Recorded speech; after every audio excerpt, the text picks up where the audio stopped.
जहां भी सभाएं हो रही हैं बीजेपी की, कुछ मुख्य मुद्दे ऐसे हैं जो बार बार उनका जिक्र हो रहा है, चाहे वो धारा 370 हो, चाहे वो राम मंदिर हो, चाहे सर्जिकल स्ट्राइक हो। कांग्रेस की तरफ से लगातार इस बात को भी कहा जा रहा है कि हम लोग अग्निवीर वापस स्कीम ले लेंगे सरकार की।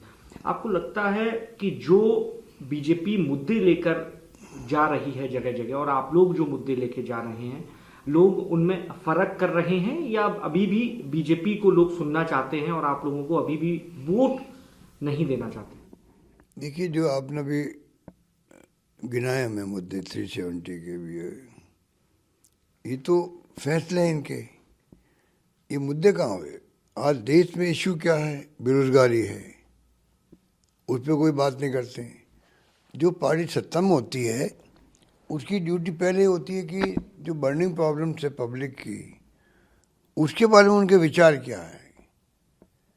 बेरोजगारी है तो ये उसके लिए क्या प्लान है इनका, उसकी कोई चर्चा ही नहीं कर रहे लोग।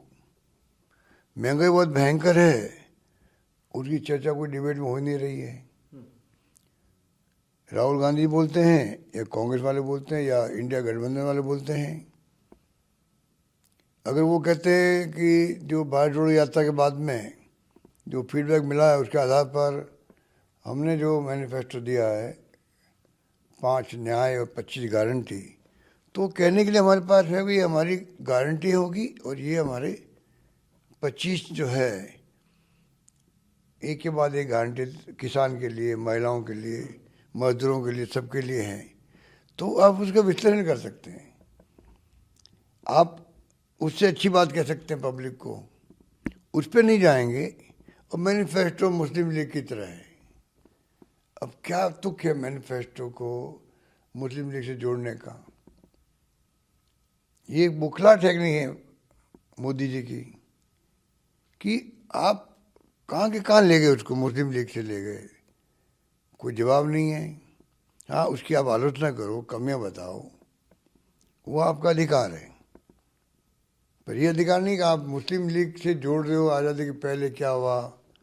ये मैं समझता हूँ उसको लोगों ने वेलकम नहीं किया, उनके स्टेटमेंट को। कांग्रेस का न्याय पत्र और बीजेपी का संकल्प पत्र, 5 करोड़ घर देने का वादा, 2029 तक राशन देने का वादा जारी रहेगा।